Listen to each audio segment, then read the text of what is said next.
পরিবর্তন হোক, দাম কি কমবে? ওইটা তো আর বাংলাদেশ ব্যাংকের ভোল্ট না। বাংলাদেশ ব্যাংকের ভোল্টে নাকি স্বর্ণ রাখছে 22 ক্যারেটের, খুঁজতে যায় দেখে আয় আল্লাহ এটা 18 ক্যারেট হয়ে গেছে। চিন্তা করছেন অবস্থা কি? এখন স্বর্ণের গ্লেস কমছে কিন্তু দাম কমে নাই। আপনি যদি বাজারে নিয়ে স্বর্ণকারের কাছে দেন, একটু পুড়ায়া অথবা অ্যাসিড পানির মধ্যে একটা চুবনি দিলে আবার উজ্জ্বলতা ফিরে পাবে। নবীজির চরিত্রটাও এরকম। নবুয়তির আগেও স্বর্ণ, পরেও স্বর্ণ।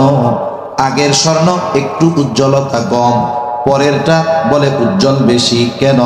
বলে নবীজির উত্তম চরিত্রকে নবুয়তির কুদরতি পানি দ্বারা আল্লাহ এমন ভাবে দৌত করেছে যে নবুয়তির আগে নবীর চরিত্রে মুগ্ধ হয়েছিল শুধু মক্কাবাসী, আর নবুয়তির পরে নবীর চরিত্রে মুগ্ধ হয়েছে গোটা সৃষ্টি জগৎ।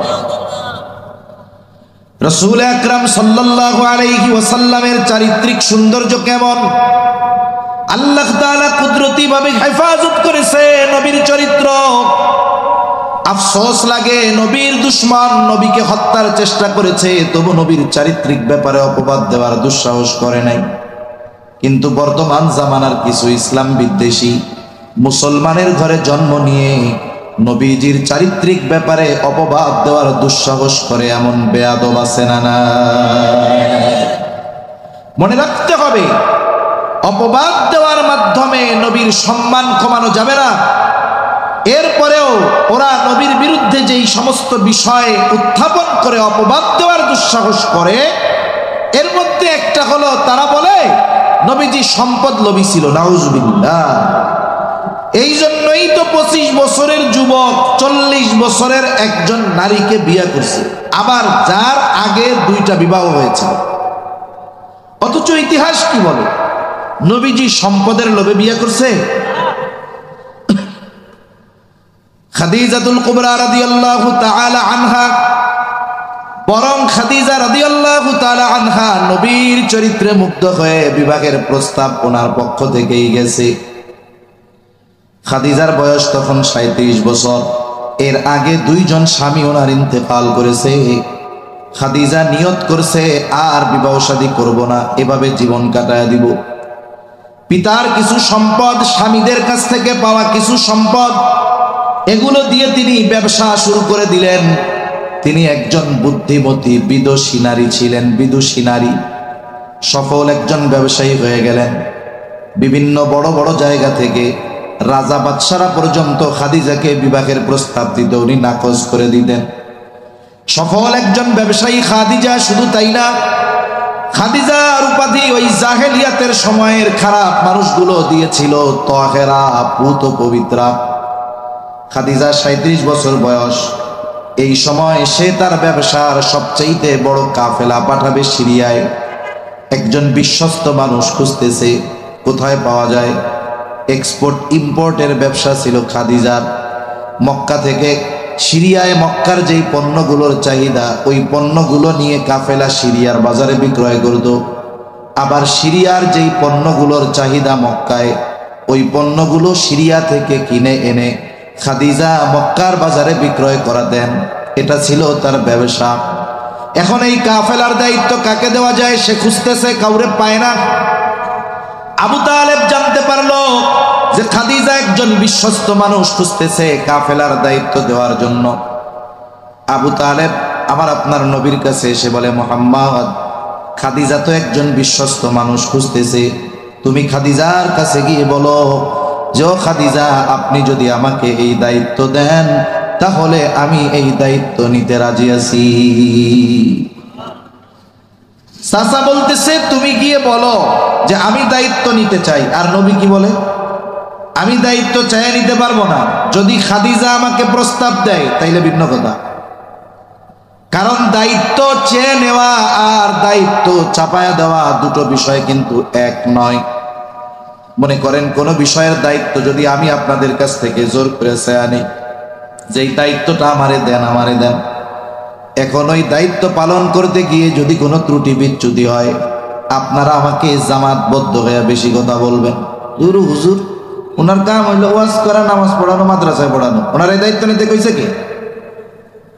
তার মানে আমি যদি দায়িত্ব চেয়ে নেই, আর যদি ওই দায়িত্ব পালনে ত্রুটি বিচ্যুতি হয়ে যায়, স্বাভাবিক আপনারা বেশি কথা বলবেন, এটাই স্বাভাবিক। কিন্তু আপনারা যদি আমার উপরে জোর করে দায়িত্ব চাপায়া দেন, তাহলে যদি কোনো ত্রুটি অনাকাঙ্ক্ষিত হয়ে যায়, আপনারা কিছু বলার আগে আমি জোর গলায় বলবো, দায়িত্ব দিছেন কেন? ঠিক কিনা বলেন? আমি কি চাইছি, দিছেন কেন? এজন্য দায়িত্ব দেওয়া আর দায়িত্ব চেয়ে নেওয়া এক নয়। আবু তালেব চলে গেছে খাদিজার কাছে, গিয়ে বলে, ও খাদিজা, আপনি নাকি এমন একজন ব্যক্তি খুঁজতেছেন, আমার ভাতিজা যদি মুহাম্মদ এই দায়িত্ব নেয় কেমন হয়? খাদিজা চিন্তা করছিল মুহাম্মদ মনে হয় এই দায়িত্ব নিবে না। কিন্তু যখন চাচার মুখে এই কথা শুনছে, খাদিজার চেহারা থেকে চিন্তার ছাপ দূর হয়ে গেছে। বলে, মুহাম্মদ যদি এই কাফেলার দায়িত্ব নেয়, এর চাইতে উত্তম আর কোনো কিছুই হতে পারে না। তা খাদিজারও আগ্রহ আছে। এই সুযোগে আবু তালেব বলে যে, আপনি যদি ওনারে প্রস্তাব দেন দায়িত্ব নেওয়ার ব্যাপারে, তাইলে হয়তো দায়িত্ব নিতে পারে। খাদিজা কি বলে? খাদিজা বলতেছে, আবু তালেব, মুহাম্মদ ব্যতীত অন্য কারো ব্যাপারে যদি আপনি এই কথা বলতেন, কখনোই আমি অন্য কাউকে প্রস্তাব দিতাম না। কিন্তু যেহেতু মুহাম্মদ, আমার কোনো অসুবিধা নেই। এইবার খাদিজা আমার আপনার নবীকে প্রস্তাব দিলেন। নবী যখন দায়িত্ব চাপায়া দেওয়া হলো, অফার করা হলো, দায়িত্ব নিলেন, কাফেলা রওনা হয়ে যাবে। এই কাফেলার খেদমতের জন্য একজন ব্যক্তিকে নিয়োগ দেওয়া হলো, তার নাম হলো মাইসারা।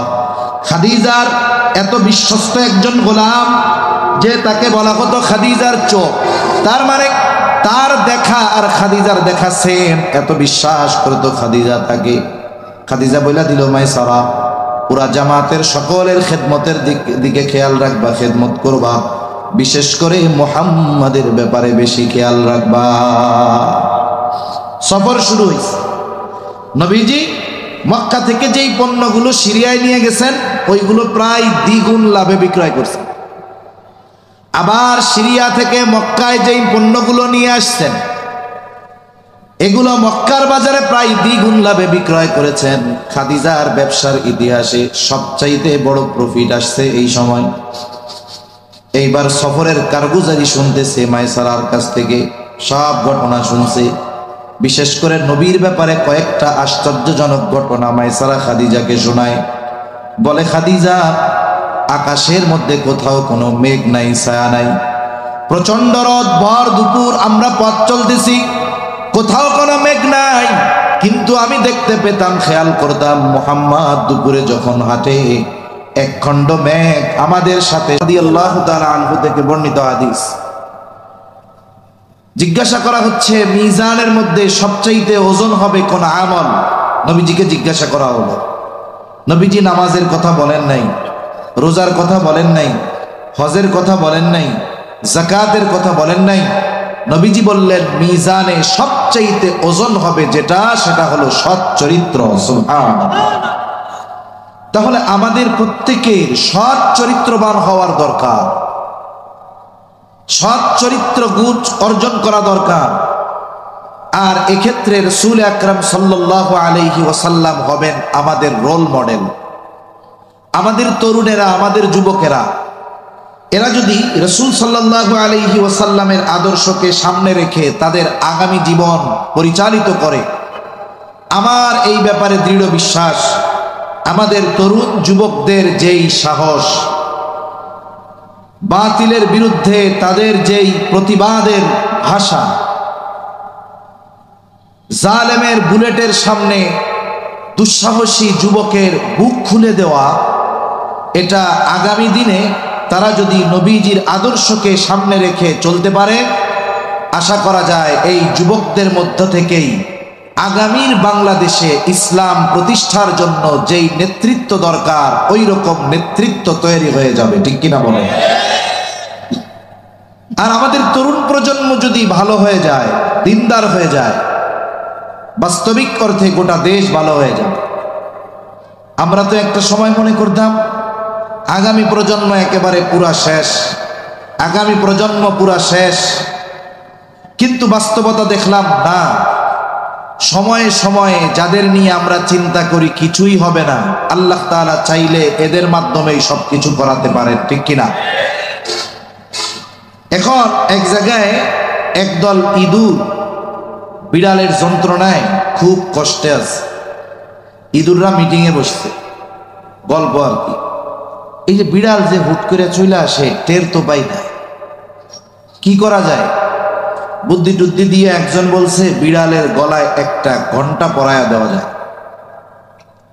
বুদ্ধি তো দিতে পারলো, ঘন্টা পরিয়ে দেওয়া যায়। আর একজন বলে এটা তো ভালো কাজ, কিন্তু ঘন্টাটা পরাবে কে? ঘন্টা পরিয়ে দিলে তো বোঝা যাবে বিড়াল আসতেছে, ঘন্টা পরাবে কে? বিগত দীর্ঘ সময় ধরে 17-18 বছর ধরে অনেক জল্পনা কল্পনা, অনেক রাজনৈতিক ব্যক্তিত্বদের মতামত যে এভাবে করলে ওভাবে করলে জালেমের পতন হবে। কিন্তু বাস্তবতা কি হলো? একদল ছাত্র যখন তারা সুদৃঢ় ইস্পাতের ন্যায় জালেমের সামনে দাঁড়িয়ে গেছে, এই যে ঘন্টা লাগানোর লোকটা যখন পাওয়া গেছে, এবার সব সাধারণ আপামর জনসাধারণ তাদের নেতৃত্বে তাদের সাথে যুক্ত হয়ে এই জালেমের পতনকে ত্বরান্বিত করেছে, ঠিক কিনা বলেন? যেই যুবকেরা বুলেটের সামনে বুক পেতে দিতে ভয় পায় না, এমন কঠিন দুঃসাহসী কাজ যাদের দ্বারা সংগঠিত হয়েছে, তাদের জন্য অন্য কোনো বিষয় কঠিন হতে পারে, যারা বলেন না হতে পারে, তাদের জন্য সব কাজ সহজ। এই জন্য দোয়া করি, যেই তরুণেরা, যুবকেরা, কিশোরেরা জীবন দিয়েছে, আল্লাহ তাআলা ইমানদার যারা তাদেরকে শাহাদাতের মর্যাদা দান করেন। যারা অসুস্থ আছে আল্লাহ তাআলা তাদেরকে সুস্থতা দান করেন। সাথে সাথে আমাদের যুবক তরুণ যারা আছে এদেরকেও আল্লাহ তাআলা দ্বীনের জন্য কবুল আর মঞ্জুর করেন।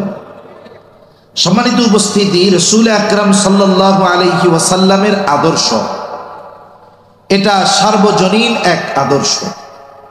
নবীজির আদর্শ যদি কোনো অমুসলিম গ্রহণ করে, তাহলে ওই অমুসলিম দুনিয়ার জগতে কামিয়াবি অর্জন করতে পারবে। আর নবীজির আদর্শ যদি কোনো মুসলিম পরিপূর্ণভাবে ধারণ করে, তাহলে ওই মুসলিম দুনিয়া আখিরাত উভয় জাহানে সফল হয়ে যাবে। সুবহানাল্লাহ। নবীজির চারিত্রিক সৌন্দর্য কেমন? কাফেররা আমার আপনার নবীজিকে বারবার হত্যা করার চেষ্টা করেছে। নামাজের মধ্যে গেছেন, নবীজি সেজদা দিয়েছেন, কাফেররা উটের নাড়ি ভুড়ি এনে নবীজির উপরে চাপিয়ে দিয়েছে যাতে আর না উঠতে পারে, মরে যায়। নবীজির গলার সাথে শক্ত করে কাপড় পেঁচায় ধরছে যাতে করে শ্বাস রুদ্ধ হয়ে মারা যায়। সব গোত্রের মানুষেরা তাদের প্রত্যেকের গোত্র থেকে এক একজনকে নির্ধারণ করেছে নবীজির হত্যাকাণ্ডে অংশগ্রহণ করার জন্য। এভাবে বারবার কাফেররা নবীজিকে হত্যার অপচেষ্টা করেছে, কিন্তু আমার আপনার নবীজির চারিত্রিক ব্যাপারে অপবাদ দেওয়ার দুঃসাহস তারা কখনো করতে পারে না। সাধারণভাবে একটা মানুষকে যদি মানুষ খুব ভালোবাসে, মহব্বত করে, ওই মানুষকে মানুষের থেকে দূরে সরানোর জন্য, মানুষের দৃষ্টিতে খারাপ বানানোর জন্য জালেমরা চেষ্টা করে তার চরিত্রের উপরে কেমনে আঘাত হানা যায়। মনে করেন যারা আমারে মহব্বত করে, কথার কথা, আমার ব্যাপারে যদি এমন কোনো অপবাদ প্রচার হয় যেটা খুব জঘন্য বিষয়, তাহলে মানুষের মধ্যে দুইটা ভাগ হয়ে যাবে। এক গ্রুপ বলবে হুজুর এই কাজ করতে পারে না, আর এক গ্রুপ বলবে দুরুমিয়া কিছু রটে কিছু বটে। তার মানে অপবাদ হলেও ওইটার ব্যাপারে তাদের মনে আমার ব্যাপারে সংশয় ঢুকবে, উনি এই কাজটা করলেও করতে পারে। কিন্তু বলেন তো, সারা পৃথিবীর 600 কোটির বেশি অমুসলিম, এরা যদি সকলে একযোগে আমার আপনার নবীজির চারিত্রিক কোনো ব্যাপারে অপবাদ দেওয়ার দুঃসাহস করে, যেই মুসলিম যার অন্তরে যাররা পরিমাণ ঈমান আছে, বলেন তো কেউ কি সংশয় সন্দেহ পোষণ করবে যে না নবী এটা করতে পারে? কেউ করবে? করবে না।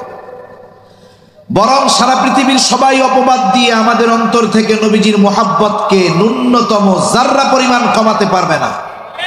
বরং কেউ যদি নবীর ব্যাপারে এই রকম অপবাদ দেওয়ার দুঃসাহস করে, ঈমানের দাবিতে তার বিরুদ্ধে কোন সংগঠন যদি করে, তাদের বিরুদ্ধে কোন রাষ্ট্র যদি করে, ওই রাষ্ট্রের বিরুদ্ধে আমাদের মুসলমানেরা জীবন দেওয়ার জন্য প্রস্তুত হয়ে যাবে। ঠিক কিনা বলেন? এটাই বাস্তবতা। কাফেররা নবীজির চরিত্রের ব্যাপারে অপবাদ দেওয়ার দুঃসাহস করতে পারে নাই। মানুষদেরকে নবীর থেকে ঠেকিয়ে রাখার জন্য কাফেররা নবীজির ব্যাপারে মানুষের কাছে 4টি শব্দ বেশি ব্যবহার করত। কয়টি শব্দ? 4টি শব্দ। তারা নবীর ব্যাপারে বলতো মুহাম্মদ জাদুকর, মুহাম্মদ পাগল, মুহাম্মদ গণক, মুহাম্মদ কবি, এই কথাগুলো বলত। রাসূল সাল্লাল্লাহু আলাইহি ওয়াসাল্লাম যখন গোপনে 3 বছর দাওয়াত দিয়েছেন, গোপনে কয় বছর দাওয়াত দিয়েছেন? 3 বছর পর আল্লাহ তাআলার নির্দেশ, এখন আর গোপনে দাওয়াত দেওয়া যাবে না, প্রকাশ্যে দাওয়াত দেন। নবীজি কি করলেন? সাফা পাহাড়ের উপরে উঠে গেলেন। আরেক বর্ণনায় আসছে নবীজি উঠে গেলেন আবু কুবাইস পাহাড়ের উপর। সাফা পাহাড় হলো আবু কুবাইস পাহাড়েরই একটা অংশ, এজন্য বর্ণনা দুইটাই সঠিক। এই আবু কুবাইস পাহাড়ের একটা বৈশিষ্ট্য ছিল মক্কার কাফেরদের কাছে। কোন ব্যক্তি যদি জুলুমের শিকার হতো, হোক সে আরবি, হোক সে অনারবি, হোক সে ধনী, হোক সে গরিব, হোক সে পরিচিত বা অপরিচিত, যেই হোক, আবু কুবাইস পাহাড়ের উপরে উঠে কোন ব্যক্তি যদি মক্কাবাসীর কাছে কোনো ব্যাপারে সাহায্য চাইত, ব্যক্তিকে এটা দেখতো না, ওই পাহাড়ের সম্মানের কারণে ওই ব্যক্তির সাহায্যার্থে মক্কার মানুষ ছুটে আসতো, ডাকলেই চলে আসতো। নবীজি চিন্তা করলেন, তাইলে আমি সাফা পাহাড়ে উঠে, আবু কুবাইস পাহাড়ে উঠে সবাইকে একত্রিত করে একসাথে আল্লাহ তাআলার এই নির্দেশ, দ্বীনের দাওয়াত একত্রে সবার কাছে পৌঁছায়া দেয়। কারণ আল্লাহ তাআলার নির্দেশ হয়ে গেছে, ওয়ানদির আশীরাতাকাল আকরাবিন, আপনার নিকটস্থ আত্মীয় স্বজন যারা আছে, প্রতিবেশী যারা আছে, সবাইকে এবার আপনি সতর্ক করেন। তার মানে দাওয়াত দেন। জামানা তো এরকম না যে একটা খবর ফেসবুকে দিলে সবাই পেয়ে যাবে। নবীজি পাহাড়ে উঠে তাদেরকে আহ্বান করলেন। সকলে আজকে দলে দলে ছুটে আসছে। অপরিচিত মানুষ ডাক দিলে আসে, আর আজকে আল আমিন ডাকছে, বুড়া বুড়া সব চলে আসছে। কি জন্য ডাকছো মুহাম্মদ? নবীজি এবার তাদেরকে বলতেছেন, আমি যদি তোমাদেরকে এই খবর দেই, এই পাহাড়ের পেছন দিকে একদল সৈন্য তোমাদের উপরে আক্রমণ করার জন্য প্রস্তুত রয়েছে, আমার কথা কি বিশ্বাস করবা? কুনতুম মুসাদ্দিকিয়া? নবীজি তাদেরকে জিজ্ঞাসা করলেন, আমার এই কথা কি তোমরা বিশ্বাস করবা, সত্যায়ন করবা? উপস্থিত সবাই সমস্বরে জবাব দিচ্ছে, অবশ্যই বিশ্বাস করব, কারণ ইতিপূর্বে সব সময় আমরা তোমাকে সত্যবাদী পেয়েছি, মিথ্যাবাদী পাই নাই। সুবহান।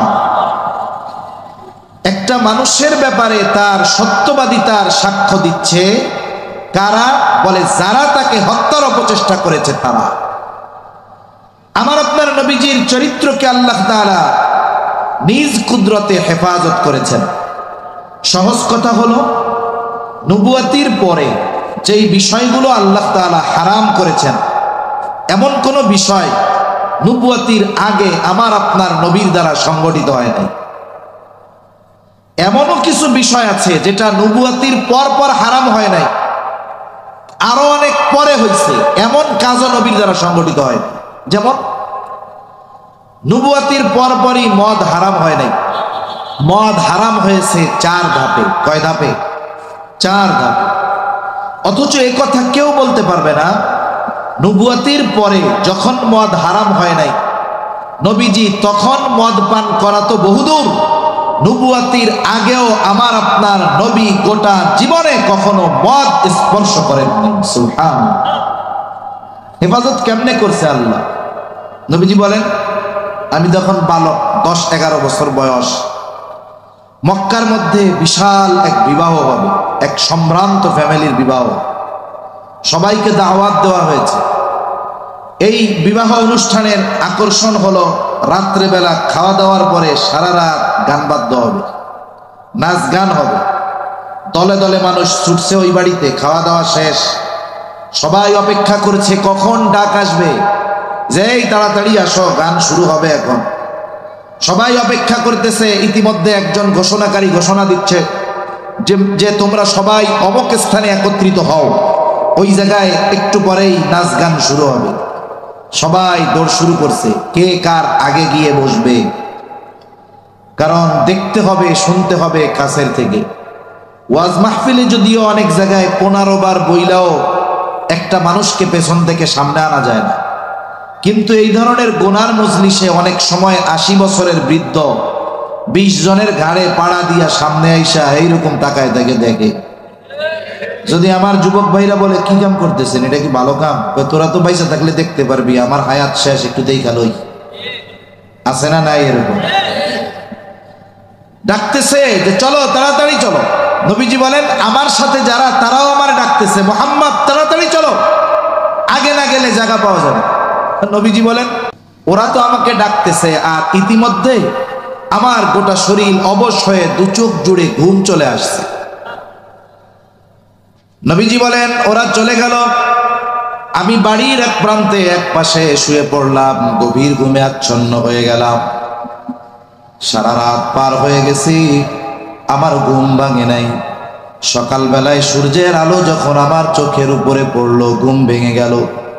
আমি ঘুম থেকে উঠে দেখি কেউ কোথাও নাই। সারা রাত কি হয়েছে তার একটা আওয়াজও আমার কানে আসে না। যদি নবুয়াতির পরে যেই বিষয়গুলো হারাম করা হয়েছে, নিষেধ করা হয়েছে, ওই ধরনের কোন কাজ যদি নবীজি নবুয়াতির আগে করতেন, তাহলে কাফেররা হয়তো আমার আপনার নবীকে বলতো মুহাম্মদ তুমিও তো এক সময় এইগুলা করছো, এখন কেন মানা করো? কারণ আমাদের সমাজেও এইরকম আছে, অনেক যুবক আছে, তরুণ আছে, যৌবনকাল অন্যায় করে, অপরাধ করে, ওলামায়ে কেরামের সাথে মহব্বত রাখে। এই যুবকটাকে ওলামায়ে কেরাম খুব ভালো মতো তাশকিল করে বুঝায়া পাঠায়া দিল, দাওয়াত ও তাবলীগের মেহনতে পাঠায়া দিছে। চিল্লায় চলে গেছে, 1 চিল্লা 2 চিল্লা 3 চিল্লা দিয়া বাড়িতে আসছে। যেই যুবক গিয়েছিল দাড়ি ছাড়া, যখন এলাকায় ফিরছে লম্বা দাড়ি, গেছিল খালি মাথায়, মাথায় এখন পাগড়ি, গেছিল শার্ট প্যান্ট পরে, এখন গায়ে লম্বা জুব্বা। এই ছেলেটা যখন চলে যায় বোঝা যায় না 4 মাস আগের ব্যক্তি আর এই ব্যক্তি মিলানো যায় না। বলেন তো এই যুবকটা তাবলীগে যাওয়ার আগে তার চরিত্র যেমন ছিল, যেই পাপাচার অনাচার গুলো সে করত, তাবলীগে সময় দিয়ে আসার পরে, তাওবা করার পরে ওই কাজগুলো তার কাছে আর ভালো লাগবে নাকি? তার ভালো লাগবে না। কাউকে যদি ওই কাজ করতে দেখে তাও তার ভালো লাগবে না। মনে করেন সে আসরের নামাজ পড়ার জন্য মসজিদের দিকে রওনা হলো, মসজিদের আগেই দোকান, এই দোকানে বসে সে জীবনের অনেক সময় আড্ডা দিয়েছে, চা পান করেছে, সিগারেট খেয়েছে, ইফটিজিং করছে, কত কিছু করছে। এবার দোকানটার দিকে তাকায় দেখে সবাই আছে, শুধু সে নাই। চিন্তা করে জীবনের অনেক সময় যাদের সাথে কাটাইলাম, এই মানুষগুলোর পরিণতি কি হবে আল্লাহ জানে। একটু যাই তাদেরকেও দাওয়াত দেই। এইবার সে কাছে গিয়ে দাওয়াত দিচ্ছে, ও আমার ভাইয়েরা, ও আমার মুরব্বীরা, জীবন বড় সংক্ষিপ্ত, মরণ কখন চলে আসে বলা যায় না। এ দুনিয়াতে আল্লাহ তাআলা বেহুদা পাঠান নাই। আপনারা কেউ বিড়ি সিগারেট খাইয়েন না, চায়ের দোকানে বসে সময় কাটায়েন না। আসেন আমরা নামাজে যাই, আল্লাহর ঘরে যাই। এই কথাগুলো যে বলল ভালো কথা, কিন্তু এই কথার পরে মানুষেরাও 2 দলে বিভক্ত হয়ে যাবে। এক দল চিন্তা করবে না কথাটা ঠিক বলছে, আর এক দল তার এই কথার প্রতি উত্তরে বলবে এত বুজুর্গিগিরি দেখায়ও না, 6 মাস আগে তুমি কেমন ছিলে আমরা জানি। এরকম লোক আছে না নাই বলেন? অথচ একটা লোক যদি পাপ করে আর আল্লাহ তাআলার কাছে যদি খালেস ভাবে তওবা করে, আল্লাহ মাফ করে দেয় কি দেয় না? এই যে কথাটা তারা বলছে, নবীজিকে যেন কাফেররা এই কথা না বলতে পারে, ও মুহাম্মদ তুমি আমাদের মদ পান করতে মানা করো, অথচ তুমিও তো কিছুদিন আগে মদ পান করেছো, এমনটা যেন না বলতে পারে। এই কথা বলার সুযোগ আল্লাহ তাআলা আমার আপনার নবীর ব্যাপারে রাখেন নাই। এই জন্য নবীজির চরিত্র হলো এই রকম, নবুয়তির আগেও যেমন নবুয়তির পরেও তেমন। তবে নবুয়তির পরের সাথে আগের সাথে পরের কিছু পার্থক্য আছে। পার্থক্যটা কেমনে একটা উদাহরণ দিলে বুঝতে সহজ হবে। মনে করেন একটা মানুষ বিদেশ থেকে একটা স্বর্ণের বার এনেছে, স্বর্ণের বার অথবা বিস্কিট যা বলেন বলেন।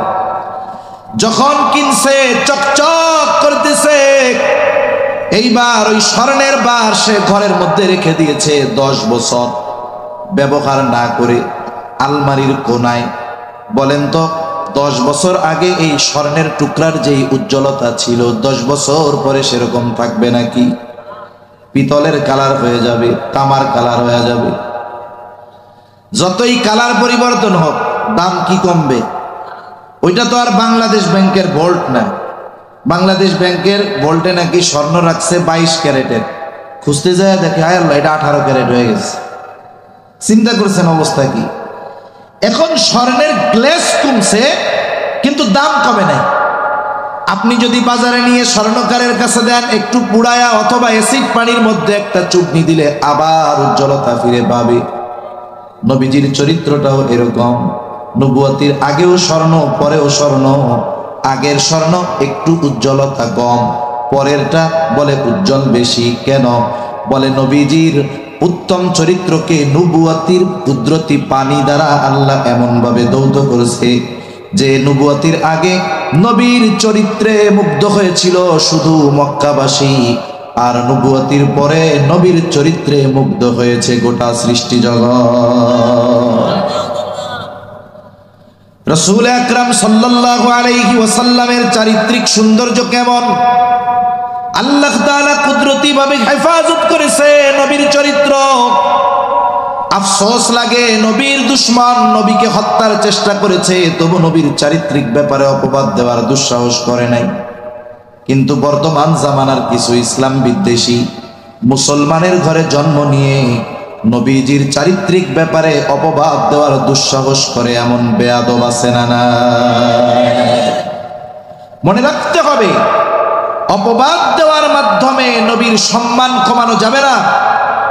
এরপরেও ওরা নবীর বিরুদ্ধে যেই সমস্ত বিষয় উত্থাপন করে অপবাদ দেওয়ার দুঃসাহস করে, এর মধ্যে একটা হলো তারা বলে নবীজি সম্পদ লোভী ছিল। নাউজুবিল্লাহ। এই জন্যই তো 25 বছরের যুবক 40 বছরের একজন নারীকে বিয়ে করছে, আবার যার আগে 2টা বিবাহ হয়েছে। অথচ ইতিহাস কি বলে? নবীজি সম্পদের লোভে বিয়ে করছে? খাদিজাতুল কুবরা রাদিয়াল্লাহু তাআলা আনহা, বরং খাদিজা রাদিয়াল্লাহু তাআলা আনহা নবীর চরিত্রে মুগ্ধ হয়ে বিবাহের প্রস্তাব ওনার পক্ষ থেকেই গেছে। খাদিজার বয়স তখন 37 বছর। এর আগে 2 জন স্বামী ওনার ইন্তেকাল করেছে। খাদিজা নিয়ত করছে আর বিবাহ শাদী করব না, এভাবে জীবন কাটায় দিব। পিতার কিছু সম্পদ, স্বামীদের কাছ থেকে পাওয়া কিছু সম্পদ, এগুলো দিয়ে তিনি ব্যবসা শুরু করে দিলেন। তিনি একজন বুদ্ধিমতী বিদুষী নারী ছিলেন, বিদুষী নারী, সফল একজন ব্যবসায়ী হয়ে গেলেন। বিভিন্ন বড় বড় জায়গা থেকে রাজা বাদশারা পর্যন্ত খাদিজাকে বিবাহের প্রস্তাব দিতে উনি নাকচ করে দিতেন। সফল একজন ব্যবসায়ী খাদিজা। শুধু তাই না, খাদিজার উপাধি ওই জাহেলিয়াতের সময়ের খারাপ মানুষগুলো দিয়েছিল তাহেরা, পুত পবিত্রা। খাদিজা 37 বছর বয়স। এই সময় সে তার ব্যবসার সবচেয়ে বড় কাফেলা পাঠাবে সিরিয়ায়। একজন বিশ্বস্ত মানুষ খুঁজতেছে কোথায় পাওয়া যায়। এক্সপোর্ট ইম্পোর্টের ব্যবসা ছিল খাদিজার। মক্কা থেকে সিরিয়ায় মক্কার যেই পণ্যগুলোর চাহিদা, ওই পণ্যগুলো নিয়ে কাফেলা সিরিয়ার বাজারে বিক্রয় করত। আবার সিরিয়ার যেই পণ্যগুলোর চাহিদা মক্কায়, ওই পণ্যগুলো সিরিয়া থেকে কিনে এনে খাদিজা মক্কার বাজারে বিক্রয় করা দেন।